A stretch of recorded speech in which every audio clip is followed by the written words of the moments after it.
I'm making some purple sea moss. I'm going to show you guys how easy it is. So I just soaked it overnight, right? So I soaked it, rinsed it. Now it's ready to blend. I'm going to show you how easy it is. People think sea moss is difficult. It's a long process. It's really not. So I don't usually measure. I've been doing this for years, so I just know my ratios. So I put a handful in there. I'm going to put some bottled water in the cup. I'm going to fill it up.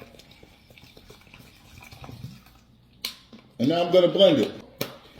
To rinse it initially takes 30 seconds, maybe a minute at the most. Then you pour it in the bowl with water, you soak it, leave it overnight. Once that's done, you take it out, you pour the water out, you rinse it again, and you do like I'm doing. Not time consuming, not complicated, not difficult. People think, oh, I'm going to mess it up, this and that, I don't have time.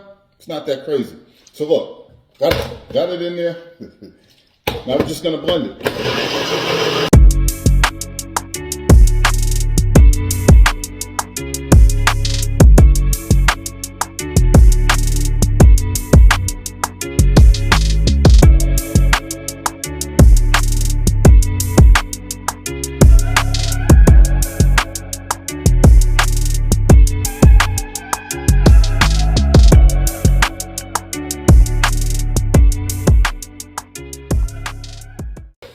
Now look, you see it's kind of loose.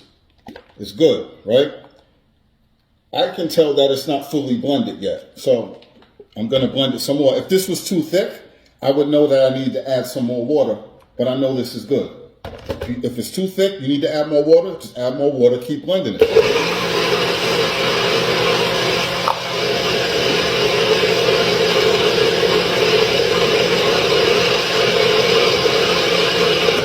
Now look, you want to get it to a certain consistency.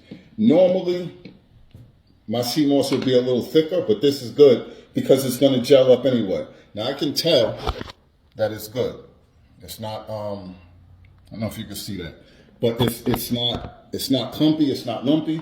Now, what I would do is, just to test it, if when I'm making it for myself, I'm not going to put my hand in that because this is for somebody else. I would just touch it, test it. It's smooth, so I know it's good, right? So there you go. Pour it into your cup. There you go. You got sea moss. Now, once you have it like this, you can take it right now as it is this way by spoon, or you can put it in your soup, coffee, tea, whatever you want to do with it. But you put it in the refrigerator and it gels up, then you're good. You take it that way. So look, that's one. This is a 16-ounce container. So one bag of sea moss makes me usually 5 to 6, sometimes more, depends on how much water I add, makes a lot of these jars. So here you go. Now the sea moss will last 3 weeks to a month in the refrigerator, right?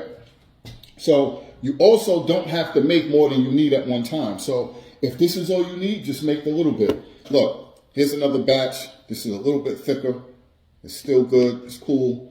The consistency depends on what you want and how you like it.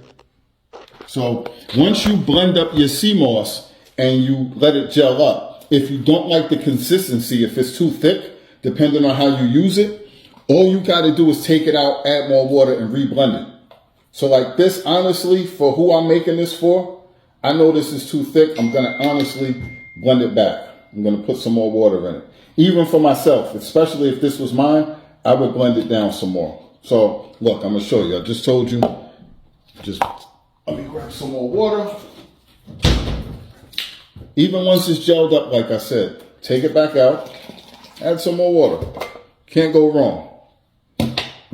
Clean up my mess. So all of the things that we know sea moss is good from improving energy, joint pain, diabetes, all the stuff, makes your skin clearer, helps with your eyesight, helps your hair grow, all those numerous things that sea moss does with all its minerals and all its vitamin content.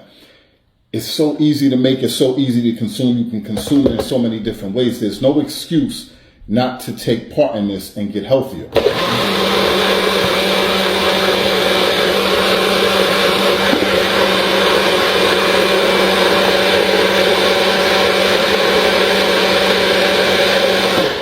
Now the directions are on the back of each bag.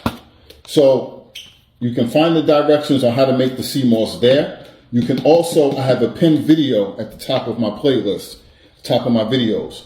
It's a whole video showing how to make the sea moss. See, look, this is a little bit thinner, right? So when it gels up, it won't be so super thick. So right here, this little bit of sea moss that you saw in the beginning, this just made 3 jars, 3 16-ounce jars. So there you go. It's not complicated. Now, again, a full bag will get you at least 2 to 3 more of these. So, you know, for people who are buying the sea moss already made, I always tell them it's better to make it yourself. One, because you know the freshness of it. You know exactly what went into it. Here's another thing real quick. A lot of people hit me up and they always tell me, well, I've been taking sea moss for a long time and it doesn't work. I've been using it for months. And I always ask them, are you buying it pre-made? And 95% of those people, if not 98% of those people, they respond saying yes. And I keep telling them this is exactly why I keep asking people that. When you're buying sea moss pre-made, you don't know what's in it. You don't know how old it is. You don't know if it's fresh. Now, the biggest thing is people are buying sea moss that is infused with fruit. So you can see, you saw me just make it. This is 100% sea moss. There's nothing else in it, sea moss and water. If I was to add fruit to this or anything else, it's going to dilute the ratio of sea moss. Now, the recommended dose of sea moss is 2 tablespoons a day, right? So if I'm diluting this with fruit and all types of other stuff, you don't know how much sea moss you're actually taking. That's why that sea moss isn't working for you. So make the sea moss yourself. If you want to add it to smoothies and stuff like that, do it by spoon so you still know whatever you're adding it to, you know you're getting the proper dose of sea moss. So there you go. If you want your sea moss, go to the TikTok shop. We have the different varieties. We have the purple, we have the gold, we have the green, we have the full spectrum. We even have the SBB formula, which is sea moss, burdock, and bladderwrack in capsule form. So we got different varieties. There's no excuse not to get healthier. Where can you get it? Go to RadarPlusNutrition.com.